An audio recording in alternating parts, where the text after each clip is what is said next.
مساقط أخرى Subcostal foot chamber، يجب أن يكون مستلقي المريض. spine، البروب يتوضع من 2 ل 3 سنتي، ووجه البروب بتكون باتجاه الكتف الأيسر للمريض. الساعة 3. أمسك بروب بشكل بالم داون. سنشاهد ذلك بالفيديو الذي سنطرحه بعد قليل. إذن البروب يتوضع هنا وباتجاه الأيمن باتجاه الساعة 3 في هذه المنطقة، وبعمق 16 ل 24. ما يمكن أن ظهوره هو البطين الأيمن، البطين الأيسر، الأذين اليمنى والأذين اليسرى والصمام التاجي. البطين الأيمن سندرس حجم ووظيفة البطين في كل البطين الأيمن والأيسر. تقييم الأذينات في الأبيكال فوت شامبر أفضل. الصمام التاجي سندرس حركة والقلص الخاص به، الصمام من 3 شرف أيضا، والتأمور. هذا المسقط الذي سنحصل عليه، وهذا الليفر، وهنا الرايت فنتريكل والرايت اتريوم مع مثلث شرف، والميترال فالف هنا. أين توجد هذه النافذة؟ The subcostal window is found in the region just below the xiphoid process. The subcostal view can be a viable alternative when image acquisition is difficult from the parasternal or apical windows due to body habitus. This view is also useful for a quick assessment for pericardial effusion. When obtaining subcostal images, it is best for the patient to lie in the supine position. Better images can be obtained when the abdomen is relaxed. If possible, ask the patient to place his or her feet on the bed with the knees elevated. إذن يفضل ثني الركبتين وتوضع ويستلقي المريض على ظهره، وهي تستخدم إذا كانت الصورة غير واضحة فور شامبر من الأبيكال فيو حسب طبيعة المريض. To obtain the subcostal view, rotate the probe so that the probe marker is pointing toward the patient's left. Apply gentle downward pressure while aiming the transducer beam toward the heart. In the subcostal view, observe the position of all 4 cardiac chambers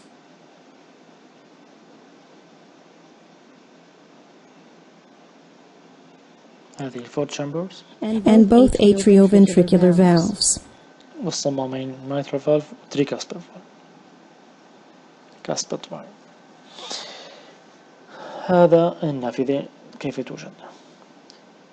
إذن هنا نضع البروب، نحصل على هذه الصورة، هذا المقطع. هذه ما يمكن مشاهدته بهالشكل التالي.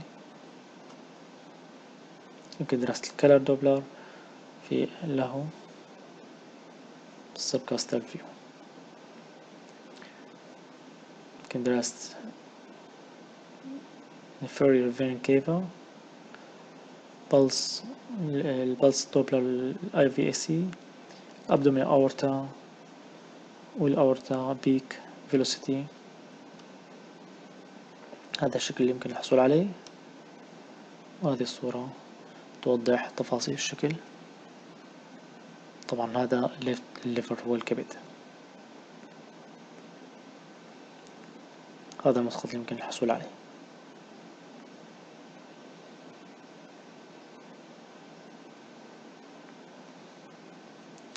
بعض التلميحات سنسمعها عن Subcostal Window. The subcostal window works on almost all patients. I think it should be an important component of every exam, and you will learn that in special clinical situations, this view is extremely helpful. Where is the subcostal window located? It's located here, right underneath the xiphoid. And you see that you have no lung and no ribs and no sternum to obscure your view. The only problem is that the heart is located fairly far away from the transducer, so you do need a fairly low transducer frequency to get good image quality. It's ideal for imaging immobile patients who can only lie on their back, for patients who have COPD and where the lung obscures the apical window, and for patients who have a very steep heart axis where the heart is located right here behind the sternum. You can use the subcostal window in particular in situations where the other windows only provide no or poor image quality. And as already mentioned, if the patients cannot rotate into a left lateral position, and it should be used in all patients where you assume or where you believe or where you want to exclude a pericardial effusion. إذا تستخدم مع المرضى الكبار بالسن عندما يكون الصورة بالفور تشامبر مثلا ضعيفة أو المريض لا يمكن أن يستلقي على جنب على جنبه يريد أن يستلقي على ظهره تكون الصورة هنا أوضح ويدرس البريكارديوم تاعه. The further advantage of the subcostal view is that you can image the inferior vena cava, and also for patients who have suspicious atrial septal defects and patent foramen ovale, the interatrial septum. It is also a view where we can look at the pulmonic flow and where we sometimes get an even better image quality than from a parasternal long axis or short axis view of the pulmonary artery. سنرى مثال عملي الآن مع طبيب عن كيف نحصل على Subcostal View scanning techniques. The next view I'm going to take you through in the FAST exam is the subcostal view of the heart in a 4-chamber plane. For this, we're going to put our transducer, the phased array, to the subxiphoid area, aiming toward the patient's left shoulder. Here's the probe marker here, which I'm going to angle toward the patient's right. When I do this exam, I want to make sure this transducer is along the frontal plane and aiming toward the chest. The common mistake is to go too inferior into the abdomen, so you want to go deep into the chest. When you're in this location, the other thing you're going to need to do is increase your depth. So I'm going to use my depth key right here, and I'm going to increase so I can see the full heart in view. And now you can see we're at 21 centimeters. And some common landmarks that you need to identify. First thing you see is that we see liver at the top of the screen. That liver is our acoustic window into the heart. The beating thing in the center is obviously the heart, and we can identify the entire heart and the perimeter of the heart with the pericardium. The pericardium is a white line that I'm seeing, you can see that's surrounding the full heart. Then we can identify the chambers. The chambers are relatively easy to identify in this view. The chambers on the right side of the heart are over here. And the easy way to identify those, remember the liver is on the right side of the body, so these chambers that are adjacent to the liver would be right-sided chambers. The large chamber, which is adjacent to the liver, is the right ventricle. On the other side, we see the left ventricle, and we see the two atria. And again, our focus on this exam is to identify the pericardium and to look for free fluid within it. And we're going to look for is an anachoric area within that pericardium, which would be signs of a hemopericardium. Now, if you can't get this view, a great alternate view is the parasternal view of the heart in a long axis plane. We're going to take you through that in the echocardiography section. مساقط subcostal inferior vein cava من subcostal four chamber قم بداية البروب 90 درجة بعكس عقرب الساعة دائما حافظ على كون الأذين اليمنى على الشاشة مؤشر الجهة يكون على الساعة 12 تمام بدأ الساعة 3 الساعة 12 إنما مهم رؤيته الوريد الأجوف السفلي مدمج مع الأذين اليمنى هذا سوف يؤكد أنك لا تشاهد الأبهر هذه أهم ما هي نقيمه هنا هي structure تبع inferior vena cava size or respiratory variation لاحظ هذا right arterium مع AVC شاهد الفيديو كيف يكون المقطع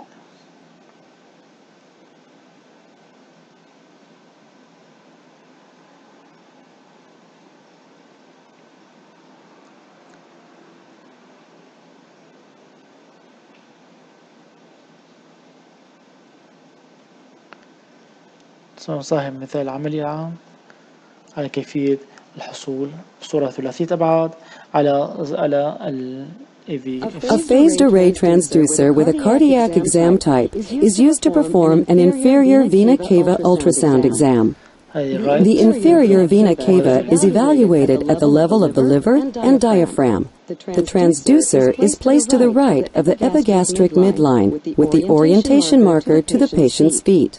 As an alternative approach, this exam may be performed using an abdomen exam type with the orientation marker to the patient's head. The liver, diaphragm, right atrium, and inferior vena cava are identified in this view. Sweep from side to side to differentiate the inferior vena cava from the aorta. The aorta is thicker-walled and pulsatile.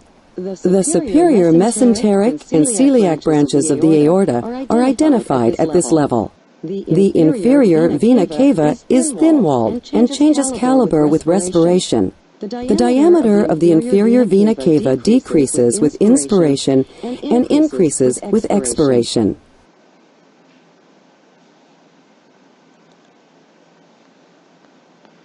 هذا مكان توضع البروب وكيفية الحصول على الصورة.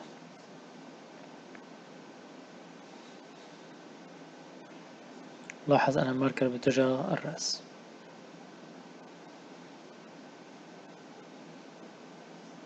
يظهر لدينا inferior vena cava و right artery.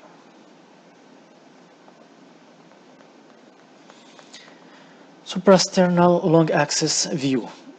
هذا من هذا المقطع، من هذا المكان يكون المريض مستلقى على ظهره، يظهر لدينا هذا الشكل.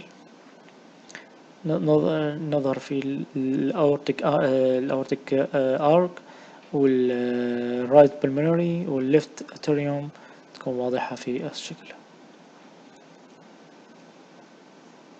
والديسندينج ثيورتيكال artery. لدينا هنا باس دوبلر بيك فيلوسيتي للأورتا. شاهد الفيلم هذا يوضح لنا.